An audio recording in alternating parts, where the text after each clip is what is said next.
अस्सलाम वालेकुम रहमतुल्लाहि व बरकातुहू। सोप इन्फो में खुश आमदीद। एक दिलचस्प बात के साथ अपनी वीडियो का आगाज़ करता हूँ।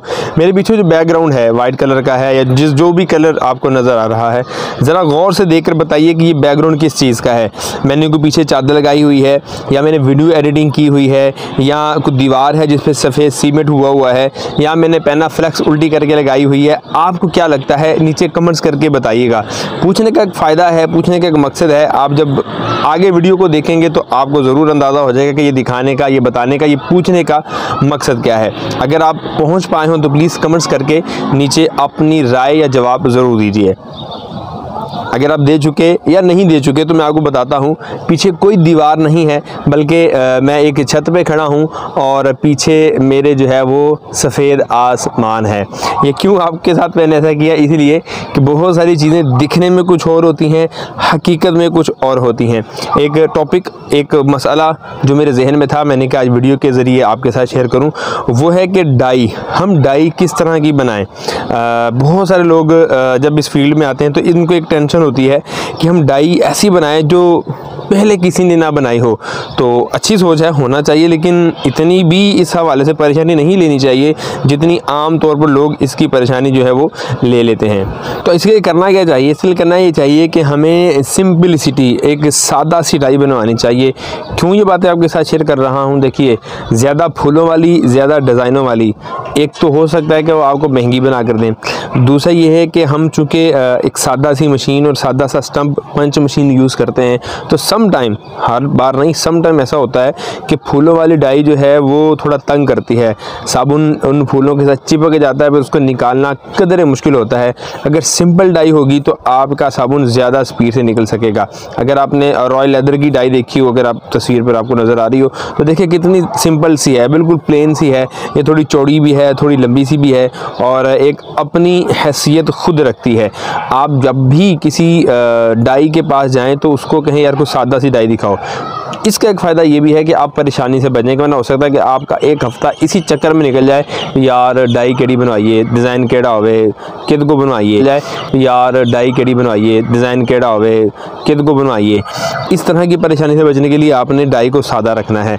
आपको ये भी बताता चलूँ कि कभी भी साबुन डाई की खूबसूरती पर नहीं बिकता। मतलब आपने कभी भी साबुन इसलिए नहीं ख़रीदा होगा यार इसका डिज़ाइन बड़ा प्यारा है, इसकी शेप बड़ी प्यारी है, इसके फूल बड़े प्यारे हैं, तो लिहाजा हम ये साबुन ख़रीद लें। क्योंकि जब आप एक दो दफ़ा, चार दफ़ा हाथ धोएंगे तो सारी शेप जो है वो गायब हो जाएगी। तो इतनी परेशानी लेने की बजाय एक सादा सी डाई लें, ताकि आपका साबुन जो है वो ज़्यादा से ज़्यादा बनना चाहिए। एक बात थी जो मैंने कहा मैं आपके साथ शेयर कर दूं, ताकि आपको आपके काम करने में आसानी हो। एक तो मैंने सादा डाई के हवाले से आपके साथ चीज़ें शेयर की। दूसरा आपने काम ये करना है कि जब भी डाई बनवाएं तो टकली वाली डाई बनाएं, जिसे हम नेम प्लेट भी कहते हैं, जिसमें से नाम जुदा हो जाता है। आप नाम तब्दील भी कर सकते हैं, डाई वही रहती है, उसकी शेप वही रहती है, सिर्फ उसका नाम तब्दील हो जाता है। आप अपने अलावा किसी और के नाम के साथ भी साबुन जो है वो बना सकते हैं। एक और काम भी कीजिएगा, अगर आप अपनी डाइयाँ बनवाएं तो उसका साइज़ सेम रखिएगा, उसकी जो टकली, जो नेम प्लेट, उसका साइज़ सेम रखिएगा, ताकि आप कभी भी किसी भी डाई में कोई भी नाम तब्दील कर सकें। मिसाल के तौर पर आपके पास 80 ग्राम, 100 ग्राम, 120 ग्राम, 140 ग्राम की डाइयाँ हैं और उसका नेम प्लेट का साइज़ सेम है।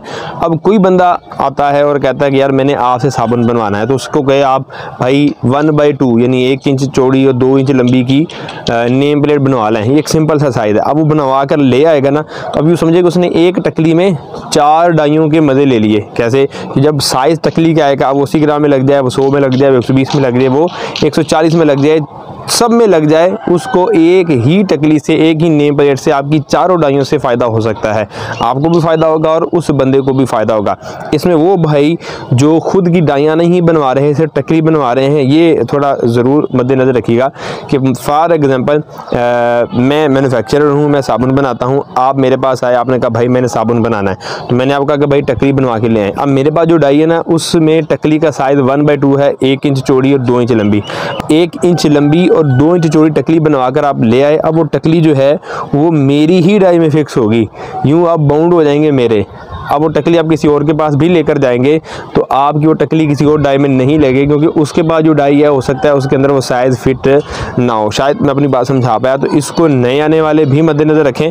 बाज़ औक़ात ऐसा भी हो सकता है कि आप किसी की डाई पर अपनी नेम प्लेट बनवा के फिर फंस जाएं और बाउंड हो जाएं, आप उसी बंदे के हो सकता है कि आपका उस बंदे से सिलसिला ना बने, आगे आप उसे साबुन ना बनवाना चाहें, तो ये खाली टकली बनवाने का नुकसान भी एक है। फ़ायदा ये है कि आपको पूरी डाई नहीं बनानी पड़ती, नुकसान ये है कि आप जिसकी डाई के साइज़ की टकली बनाएंगे फिर आपको उसी के साथ काम करना होगा, या फिर आपको किसी और साइज़ की टकली की तरफ जाना पड़ेगा। ये कुछ गुजारिशां थी अपनी डाई के हवाले से। अगर अच्छी लगी हो तो इसको कबूल कीजिएगा, कभी अमल करने का वक्त है तो अमल भी कीजिएगा, जो नहीं जानता उसको सिखाने की कोशिश भी कीजिएगा। आसान नहीं है कि आप किसी को शेयर भी कर दीजिए, लाइक कर दीजिए, जो बात पूछना चाहें इसमें कमेंट्स कर दीजिए ताकि मैं आपको उसका जवाब वक्त मुनासिब पर दे पाऊँ। अपना बहुत सारा ख्याल रखिएगा, दुआ में याद रखिएगा। अल्लाह हाफिज़।